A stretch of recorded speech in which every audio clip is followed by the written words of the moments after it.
This is Olive, and I'm 11 years old, and I live in Southside. This is Cooper, and I'm 4 years old. This is Elena. I'm 13 years old and live in Spickley. This is Julian. I'm 14 years old and live in Highland Park. And this is the Kidsburgh Podcast. Hello, and thanks for joining us for the Kidsburgh Podcast. We're excited to share with you a whole lot of inspiration, ideas, and honest answers to questions we've asked teens from the Pittsburgh area. I'm Kidsburgh producer and KDKA anchor Kristine Sorensen, and I'm here with my partners on the Kidsburgh team.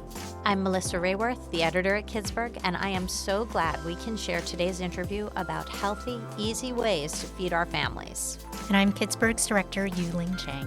There are so many valuable ideas in this episode. As our regular listeners know, we start every episode with a Pittsburgh gem, someplace that's truly cool but not everybody in this region may know about.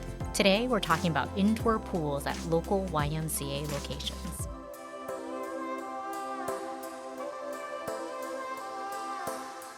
So a couple of years ago at Kidsburgh, we published a guide to indoor swimming pools in the Pittsburgh region, and it very quickly became one of our most popular guides. Among the options that were on that list are pools at local YMCAs.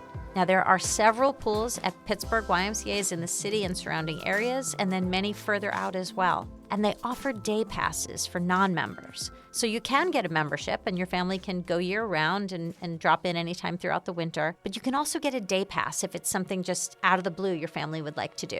The day passes for adults range from $10 to $20, and they cost between $5 and $10 for kids, depending on the location. And there are so many great locations. The Spencer Family YMCA in Bethel Park has a lovely kiddie pool play area, and the Butler County YMCA location includes a lap pool, a warm water pool, a slide, and a zero-depth entry with sprayers for little kids. So any of these places can give you the experience of not quite being at a water park, but something that approximates that with so little travel and really a pretty limited cost.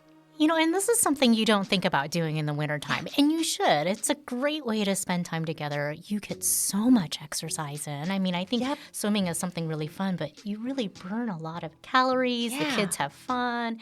And it may seem like a hassle, but once you're in the pool and you jump out, it's just like everything else. You have to change clothes and wash another load of laundry, and you're done. You pack a bag before you leave home, and you've got everybody's swim stuff and the clothes that they can have on in this nice warm place they're going to be. But it's a great way for your whole family to get some exercise and experience the warmth for a few hours and then head back out into the cold.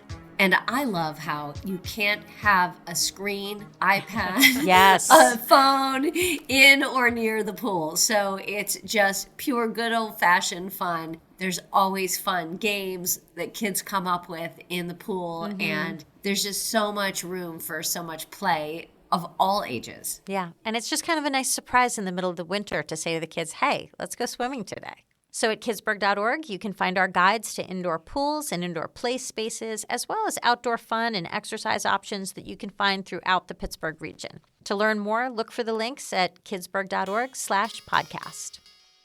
Pittsburgh is Kidsburgh. You're listening to the Kidsburgh Podcast. Food is such a big part of our lives. It always feels like as soon as one meal ends, we're thinking about the next one. And as parents, what we feed our kids is critical to their health and growth. But 1 in 5 children ages 2 to 19 is obese. Now, this might not be surprising given that nearly 1 in 3 adults is overweight and 42% have obesity. So, what can families do to help kids maintain a healthy weight? Or if they're already overweight or obese, work toward getting healthier? Dietitian Leslie Bonci is here to help, and she has worked with everyone from professional athletes as a team dietitian for the Pittsburgh Pirates and others, as well as with families who want to develop healthy eating habits for their kids. Leslie, thanks for being part of the Kidsburgh Podcast. I am thrilled to be here today. And I think first and foremost, parents need to be role models. It isn't really fair to tell your kid they're going to do one thing and you do something entirely different. Great point. That is so helpful. How might we do that as parents? You know, if we're looking at how we're going to model healthy food choices and healthy eating in our homes, what can that look like? Yeah, so I think first of all, eating should be a participatory event, right? It is an eating occasion, not just an obligation. So everybody accounted for, everybody sitting down. without being distracted by other types of things, and also everybody being involved in the preparation of. There have been some really cool research looking at kids who are part of the process. I mean, even little ones, if it's setting the table or just hands-on stirring something in a bowl, will actually derive more satisfaction from food than just showing up at the table to eat when somebody else did all the work. So getting involved is really important, yes. But there are a lot of factors leading to the obesity problem. So what's happening? There's a lot of different things happening. One, we've become much more sedentary. Many of us, all the way around. And we don't just blame that on the pandemic. It's kind of, there are a lot of devices out there that make our lives incredibly easy, so we don't have to do the work. Secondly, people are busier, right? So we're busier all the time and less time wanting to be able to devote to what happens in the house or going and buying food and all those types of things. And we may not be moving as much. So it's not, let's just point at one food and say that's the issue. No, it isn't, because the reality is the consumption of some of those foods hasn't really changed all that much. But what has changed a lot is the fact that we don't move as much, or that we may not be able to be sitting down to a meal. It's drive-by eating, right? So we've got the idea of modeling healthy eating at home ourselves and healthy habits with our kids, getting them involved in preparing food, and also moving more as a family. What about sleep? I feel like I'm beginning to see more and more research that talks about the real importance of sleep, which a lot of us don't get enough of. Absolutely. Many of us don't. We're kind of reliant upon like the coffees, like mean without caffeine, right? That kind of a thing. The big issue here is that when we don't have enough sleep, in addition to some of the other things it might do to blood pressure, blood glucose, blood lipids, is that sleep actually disrupts the hormones that affect appetite. So when we don't have enough sleep, we tend to produce more ghrelin, and that's the hormone that's kind of activated. What am I going to eat next? And we produce less leptin, which is the hormone that says you had enough, go find something else to do. So definitely it has a role to play. That's so interesting because I spent many years, especially when my kids were little, often working late at night once everybody had gone to bed. Right. And I thought I was hungry just because I was up and I was hungry. But literally by living on that schedule where I averaged maybe 5 or so hours of sleep at night, I was chemically making sure that I would feel hungry and not feel full. So for parents whose kids might already be overweight, maybe the parents are overweight too, what do they need to look at in terms of what food they're putting on the table? First and foremost, we're not thinking about diet per se, because that is deprivation, right? That is restriction. That's I'm only eating a tiny amount. And quite frankly, when somebody might be living in a larger body, eating a tiny amount just isn't going to cut it. But one of the things that is true across the board is intake of fruit and vegetable. It's at an all-time low right now. And those are the foods that are part of the fill up, not fill out. And so even if we think this concept of volume, not necessarily downsize what we eat, but right size the food that we don't eat enough of so we feel fuller, we have more fiber, we're consuming more fluid because that is in those foods, and that is a win-win all the way around. And I know in my house snacking is a big problem for all of us, myself included, but especially kids, that can be a challenge. What do you recommend to kind of pare back on that? So I think it's even changing what the snacks are. So if we start with looking at produce as one of those components of a snack, all right, I'm doing an apple and some cheese. I'm doing a banana and some peanut butter, right? That kind of a thing. When my kids were young, and we had soccer, we had trombone, we had everything under the sun after school. And if they didn't eat, then they were horrific children to be around. So we did do something after school. It was kind of like mini dinner, but it wasn't just the apple or just the granola bar. Let's have, how about a bowl of cereal as a snack? Seriously. Why? Because you put it in a bowl, you use a utensil, you're not just sticking your face in the bowl. It takes longer to eat that food. And that's a way to add some fruit in a bowl of cereal. Love it. So interesting. So I love what you're talking about adding good things, making sure your house, your kitchen, your pantry, whatever, is full of positive things so that when people do want their snacks or they are sitting down, they're adding more good and they don't feel like they're just cutting out the things they'd love to have. We would love your thoughts about breakfast ideas because I think often, as you said, families are so busy. In the morning, everybody's in a hurry. ideally, it would be great if you could slowly take your time and make some beautiful breakfast full of fruits and vegetables, but it can be hard. So not happening. And so one of the things that I think is important, and really even little ones can be part of this process, is we do it the night before, right? Not waiting until the morning of when everybody's already on edge to get out the door. Can you do the yogurt parfait ahead of time? Of course. Can you pour bowls of cereal ahead of time? Yes, you can. You just don't put the milk in it until the morning time. Can you do overnight oats? Yes. I make little egg muffins. We do that in advance, so it's kind of like individual omelets. It doesn't take any more time, but it's done.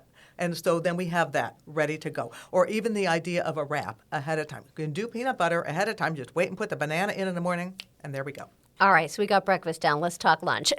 Packing lunches is not easy sometimes. Give us some ideas of healthy foods that kids will actually eat and not just go in the garbage. You know what? I really love the idea of like bento box kinds of things because then it's a little bit of lots instead of just, that turkey sandwich again. So if someone doesn't know what a bento box, explain what that is. It's really like just like a little square that has individual compartments in it. And that way it could be, I've got a little bit of fruit cut up. I have a dip in there. I have a peanut butter that I'm going to dip an apple in. I have even something like turkey pepperoni, which is kind of fun to eat, and it's shelf stable, so we don't have to worry about something sitting for a couple of hours. So we can do kind of like the deconstructed sandwich thing, and then we can have a child can assemble it themselves. Oh, I put a little mini pita in there, and maybe I have a little bit of shredded cheese, and I have a little bit of turkey pepperoni, and I could wrap that all together, and I could dip it in salsa.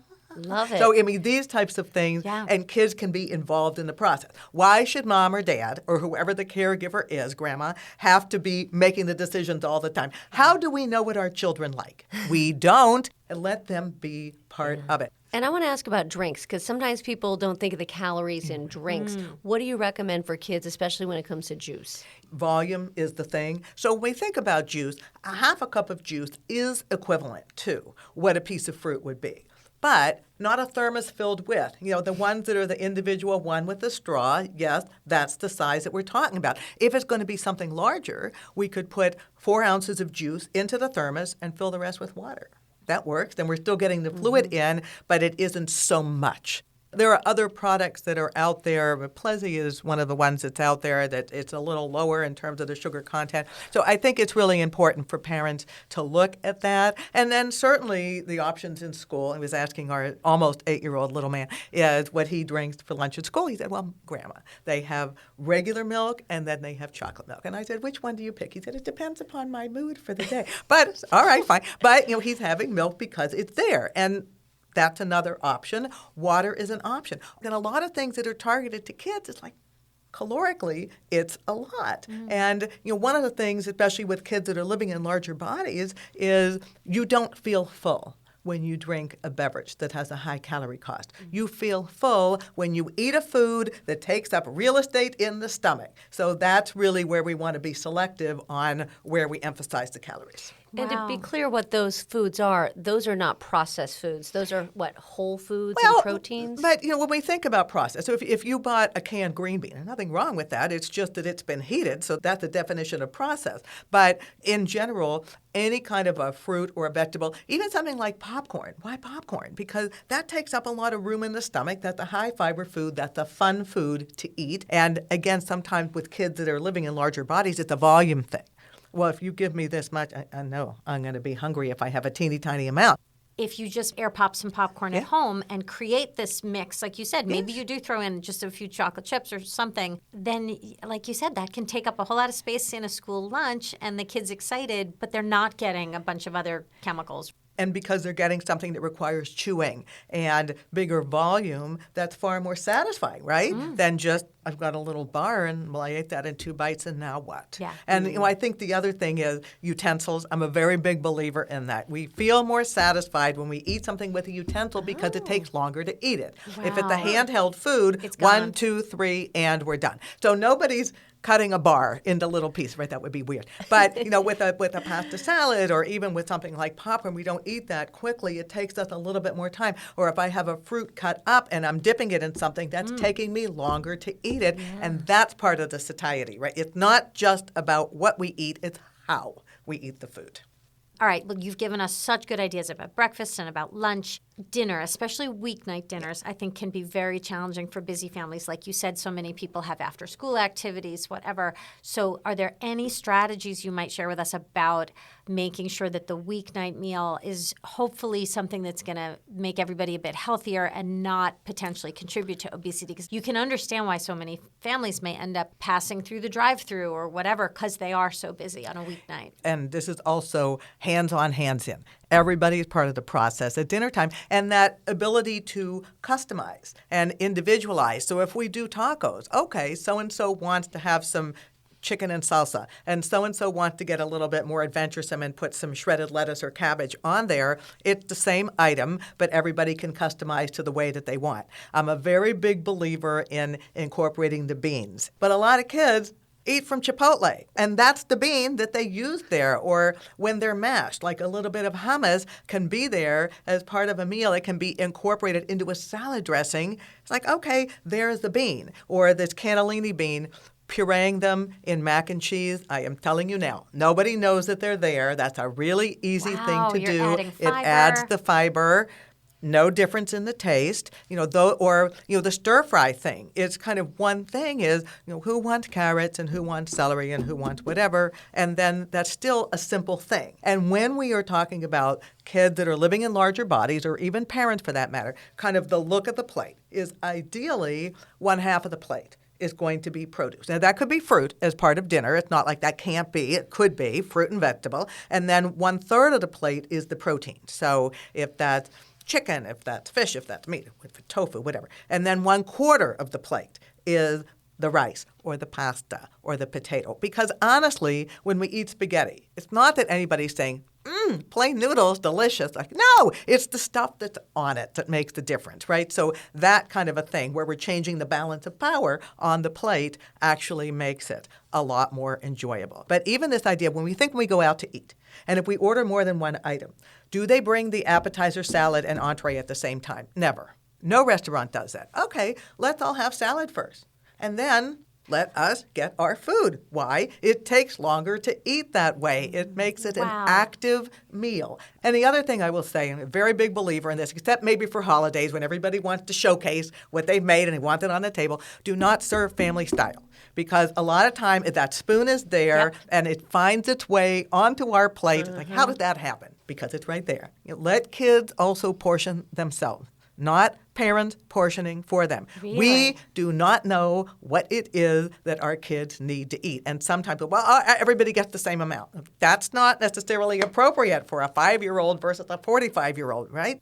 And if they don't eat it all, so be it. It's okay. This is how we learn about what portions are appropriate for us. Oh, so interesting. I had never thought of that in terms of what you said with restaurants. Not only do most families, I think, put everything on the table at once and serve family style, but then you wonder, like, your kid has taken a big scoop of mac and cheese and they took, like, 2 little leaves of lettuce from the bowl of salad.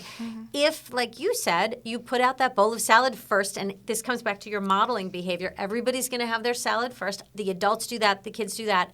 Then you bring out the next stuff. Your kid's already filled up a little bit on that salad, and that's great. But also then, if everyone just gets a serving and then everything's back on the counter in the kitchen, the kid isn't going to be taking more mac and cheese before they've finished their meat or whatever. Leslie, you've got me so excited to cook, and I'm not even someone who likes to cook. So I am excited about all these great ideas and eating healthier as a family. Thanks so much. Oh, you're certainly welcome.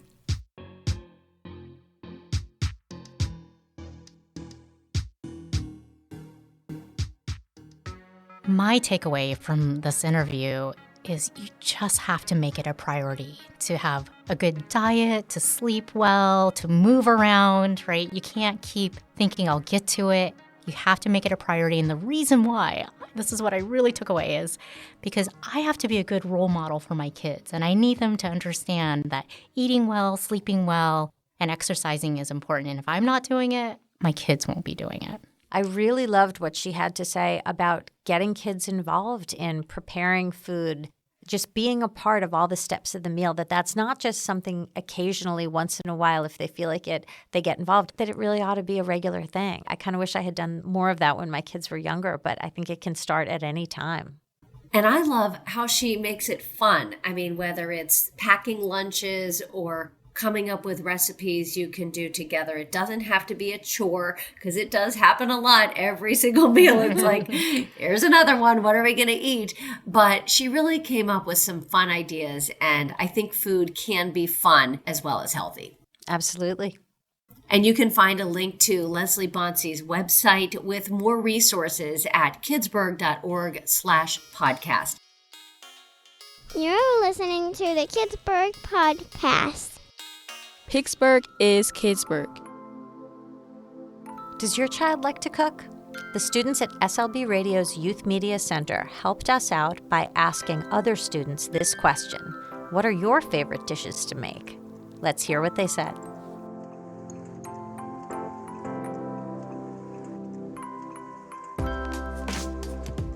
I think my favorite thing to cook is lemon pepper salmon.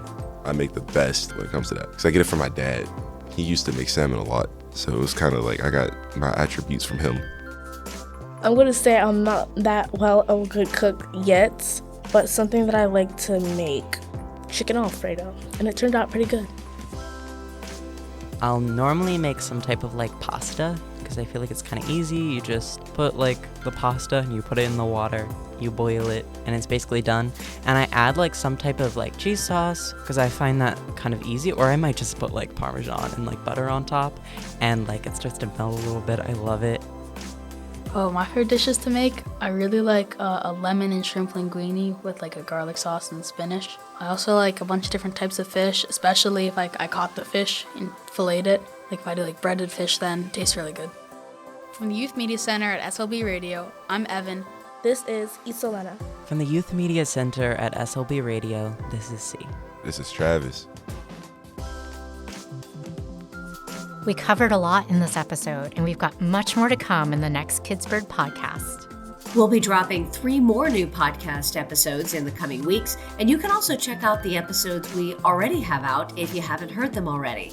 Just go to kidsburgh.org/podcast to find them all, and be sure to sign up for our free weekly Kidsburgh newsletter to find the news stories and online guides that help grown-ups with the big, beautiful job of parenting in the Pittsburgh region and beyond.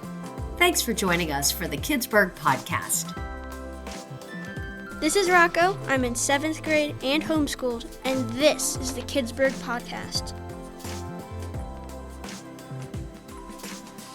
On the next Kidsburgh podcast, find out what Common Sense Media can teach kids and parents about navigating the world of online content. Until then, we hope you'll visit kidsburgh.org to learn about the resources and advice from local experts that can help all kids have the best opportunity to thrive.